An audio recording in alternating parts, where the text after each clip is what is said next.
Shalom. So today we're going to look at the instruments of covenant. Today we call it marriage certificates. All right. We're going to read the book of Tobit chapter 8 verse 21, but we're going to start at verse 20. It says, "For before the days of the marriage were finished, Rachel had said unto him by an oath to his son-in-law,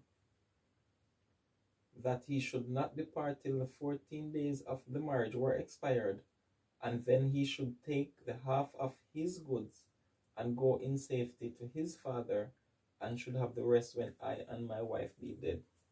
So you see that the father of the woman that is getting married would give half of his substances to the son-in-law, and after they pass away, then whatever is remaining of his substance, they would get it, right?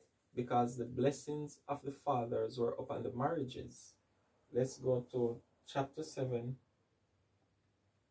and verse 13. It says, "Then he called his daughter Sarah, and she came to her father, and he took her by the hand, and gave her to be wife to Tobias, saying, Behold, take her after the law of Moses." Now, this is very important. It's important that we take wives after the law of Moses, so we can be in that one union, one flesh, one spirit, one mind, right? The only way you can do that is when you both are in oneness with the source, with the power, the Most High, right? So you cannot be one flesh with someone that is of another nation, because other nations, they have their gods, right? You can't be one flesh, because whose God would be at the top of that union, right? If you have a Philistine woman and an Israelite man, you have two different gods. So whose God is going to be at the top of this union? We know the problem that this creates. So one flesh has to be within your own nation, right? Okay. So it says, take her after the law of Moses. One of the things today is that we take them after the law of our previous relations, traumas, right? So if this man is accustomed, has tendencies of adultery, right? He takes this woman now that is living after the Most High, who's trying to keep the law, who's trying to keep a certain standard. But because this man has this tendency, now he wants to come with her, right? He wants to be with her and be doing all those things. It's not going to work. So this is why this instrument of covenant is necessary, so both parties can agree on whatever the term is, and it is explained in detail as to, what to expect, what not to expect, what how to meet the other person's need, and so forth, right? So this is how we have to come together as one, so we can both serve the same purpose spiritually, emotionally, mentally, physically, right? This woman, she might be coming from an abusive relationship. This man is a good man, right? So she's accustomed to being abused, and that's her way of being loved. And now she's not getting any abuse from this man. So what? She provokes that for him to put his hand on her, and that is her concept of love.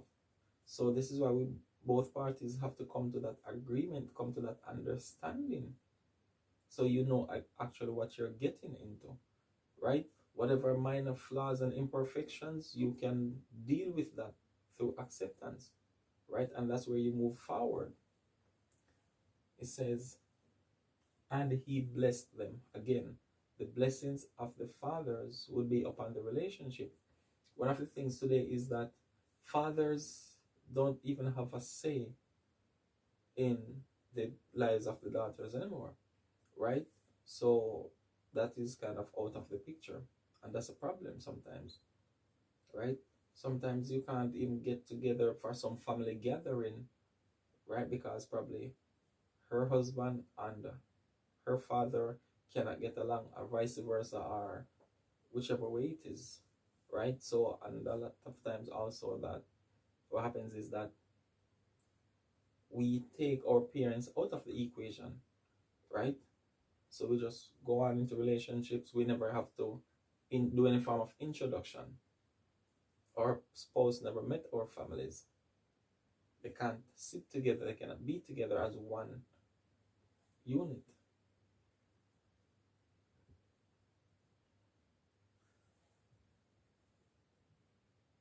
Let's go here.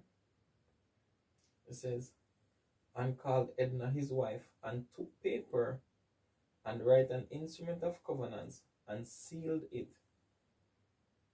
He wrote an instrument of covenant and sealed it, right? So today, a marriage certificate, what it does is just state that the time, the date, the location, the witnesses, and so forth, that, for the marriage. It doesn't give the woman certain things. And that's why you see a lot of people get out of marriages and they are the same place when they went in the marriage. It did not improve their lives. It did not change their conditions in any shape, form, or fashion. And that is not good, right? When you're young, in your 20s, 30s, it's okay to fight. It's okay to do this, to do that. You have the energy, you have the time. But getting down to your 40s, you don't have that time and energy anymore. This is why when you get to that point, you can't be bothered, right? And sometimes when you are looking for greatness in a man, and then, or he might promise you something, and after years you don't see it, there's a subtle resentment that's there, right? And then you end up losing that trust, not just for him, but period. So even if you get into a relationship where a man means you good, right, you don't really see it that way because you don't believe in it anymore. And you don't have to always be aware of it. Some might, some might not. You don't want to be starting over at a certain stage of your life. It's going to be too much. Sometimes you can't be bothered. And this is why people decide to live their lives whichever way, absent the principles of the Most High. Because after all those years wasted, right, they have no more hopes in that anymore. Another thing I've seen is that women get into marriages and they never realize that that was not enough for them.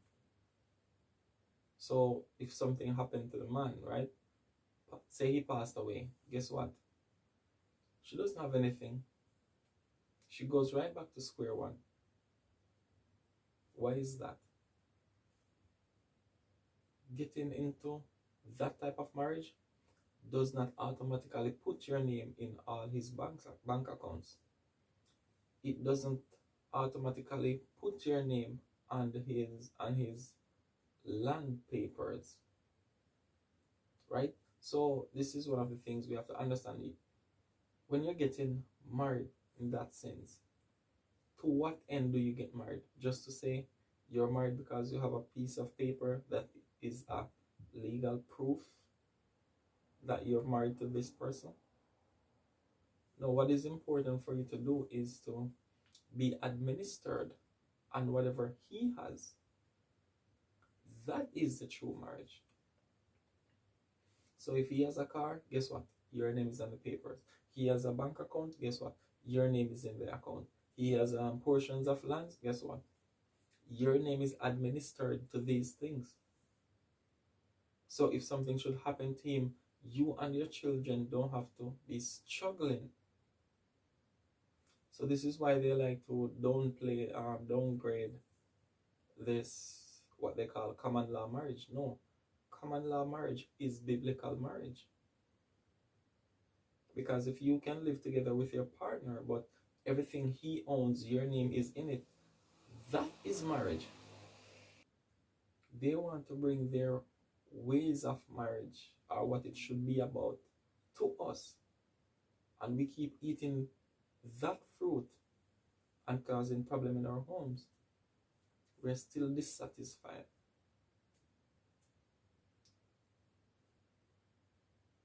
We are still not satisfied because that is not enough. We need to come back to the principles of the law and do things accordingly. I'm not against people who get married under the Roman law. However, you need to be administered on whatever the man has for the benefit of you and your children. We've seen too many widows struggling. We've seen too many fatherless children struggling. The whole point of this is to change all of that, to prevent all of that. Right? This instrument of covenant, that was not our way. This is what this came in afterwards. Right?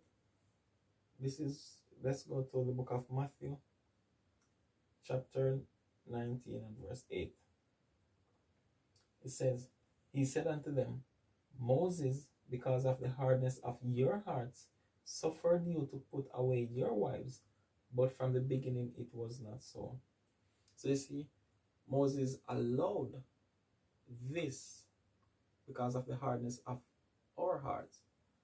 Why? Everything we learned at this time period was where? From slavery. Prior to Moses giving the laws, right? Because you had Abraham, you had Isaac, you had Jacob. And after that, that's where we went down into Egypt. Then after Joseph died, we spent about 215 years in bondage. So imagine 9 generations in hard bondage.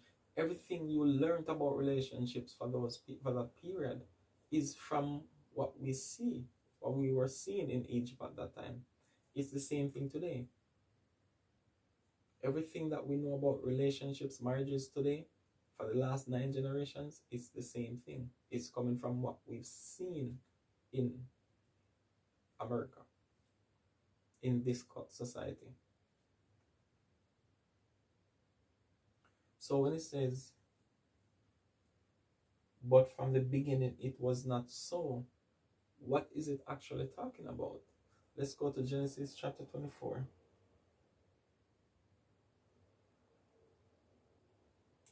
And 67. It says, and Isaac brought her into his mother Sarah's tent and took Rebekah, and she became his wife. Where was the instrument of covenant? They didn't need that. They were loyal, not just to each other, but also to their God. So naturally serving your God the right way, you naturally serve your partner as well. That covenant would be in the hearts. They were more pure. They were not defiled by the other cultures around them. We didn't do all of that putting away for no reasons. Bringing false accusation at the woman just to put her away after the sex is already involved. Right? We don't bring that false occasion of speech.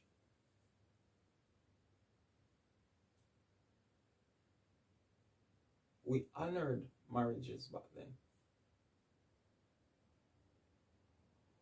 All of this where Moses allowed, that was after we've been defiled in Egypt with their concepts of marriages, relationships, whatever.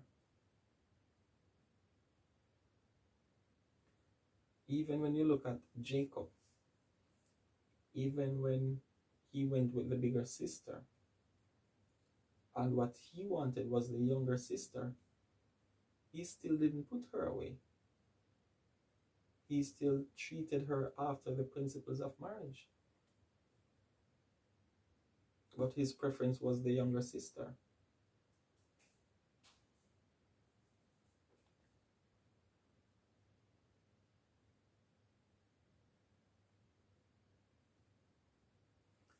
Now let's go further. Let's go to Genesis chapter 2.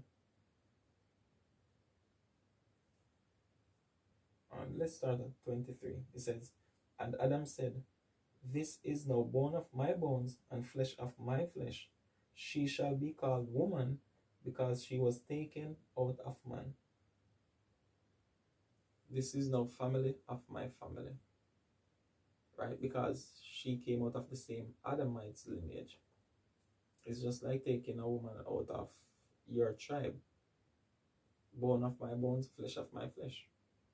Same family. You're starting a family within that family. Alright? It says, "Therefore shall a man leave his father and his mother, and shall cleave unto his wife, and they shall be one flesh." Again, this one flesh coming in. You cannot be one flesh with someone that is of another nation.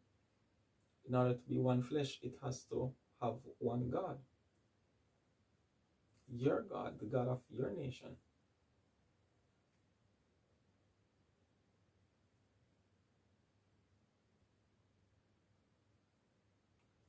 So all of this is just to say that you need more than just a piece of paper to prove that you are married to someone. What's the whole point of having a piece of paper but having no substance behind your paper? That doesn't make any sense. Administer on whatever it is. Shalom.